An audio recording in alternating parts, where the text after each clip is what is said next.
So yesterday, someone commented in my comments sections about what did I post a video about yesterday? Is fixing your car DIY worth it? For people who are experienced in fixing their car, yes.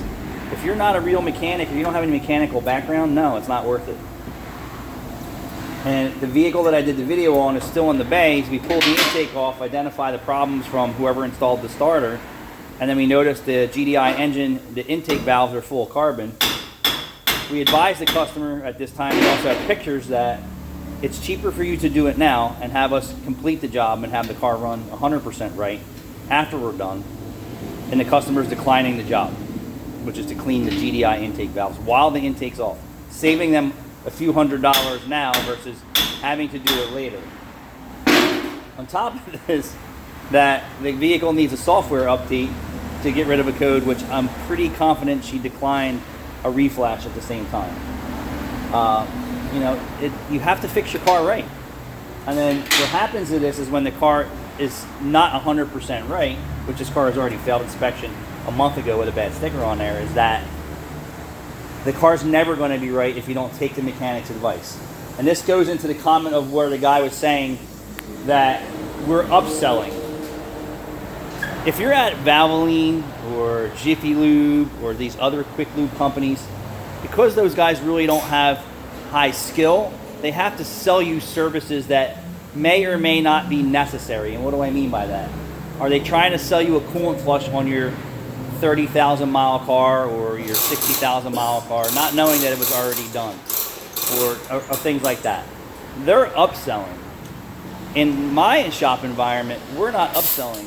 We're addressing the customer's original request at the time it's here, and then we're advising the customer past the mechanical repairs. And I'll just give you an example. This truck is here for bad wheel bearings. He also has off-road tires that he just put on here. The back tires are smooth. The front tires are starting to chop, which will give an audible sound. Look at the gaps between these tires. That's how noisy they are. Have you ever driven off the side of the road where they chop the road and it's These tires actually start to get very noisy because they're not designed to be driven on blacktop or pavement 100% of its life. These are primarily off-road use only. So I advise the customer that, hey, your tires are starting to chop already, and he just got them. He said, well, can you just rotate them for now? I said, I understand. I said, I just don't want you complaining when I'm done that you still hear something in your front end, because I'm already telling you, you shouldn't be driving with these tires on. 100% of this vehicle's life is spent on blacktop or asphalt. These are the wrong tires for the application.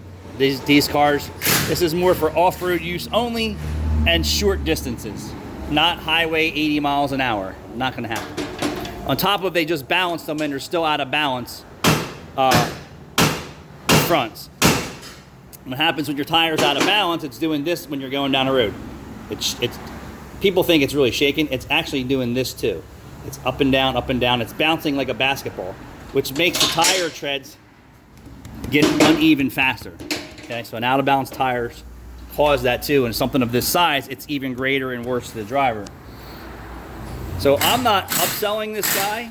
I'm advising him these are the wrong tires for the application, and our compromise for now was just to rotate the tires. I said, I understand that, but these are only a few weeks old and they're already showing signs of issues, and they're still out of balance from a rim and tire shop. So the back and forth that I was having with the guy on YouTube was that he said the customers were worried about upselling. The customers aren't here for no reason. We didn't knock on their door and say, hey, can you please come to the shop so I can try to sell you things on your car that you may or may not be aware of.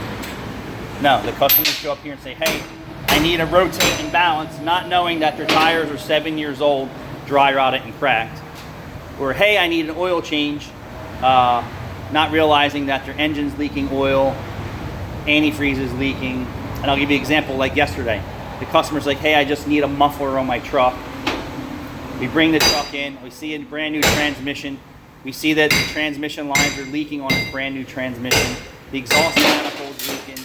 the rear tires are bald, you know, it's not that we're upselling. We're advising your car needs safety and maintenance repairs.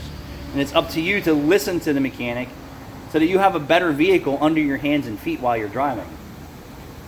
Most people don't care.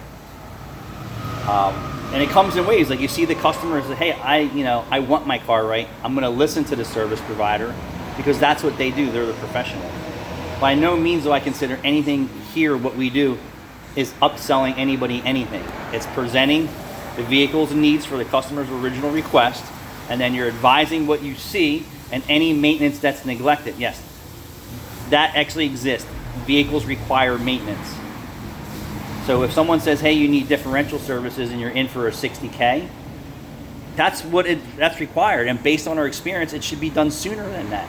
And you're already past, what I say today's standards are for a differential service. I'm not a big stickler for antifreeze, and I'm not a big stickler for transmission fluid unless it's been documented that it's been done consistently. So trannies for me, if it hasn't been done every 30,000 miles, I decline transmission services. Antifreeze system, since there's so much plastic on it, if there isn't a problem, I don't address the problem. And that's how it is. Although antifreeze does wear out and decay and become contaminated over a period of time, it's not worth touching someone's cooling system to have a plastic radiator cap snap off in your hand, or a crumbling radiator cap for the customer to say, well, it wasn't like that until you touched it. And so I kind of know my way around certain things. But yeah, it's not upselling.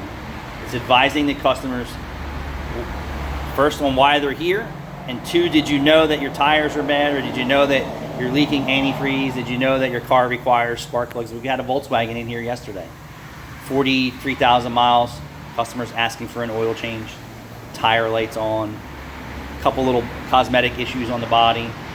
So Rachel's like, all right, you're gonna open the air filters? I said, no, they're screwed into the boxes. I said, I'm not opening any air boxes. I said, if they just clipped and opened real quick, I would. I said, check their history with Carfax and see what their maintenance looked like. He's like, oh, they did the filters last year. I said, okay, well, look in and see what it's due for service. She said, it's due for spark plug replacement at $40K. A lot of Volkswagen owners don't know that. Car needs spark plugs at 40,000 miles. Customer declined it. We're advising what the manufacturer is saying at minimum maintenance procedures.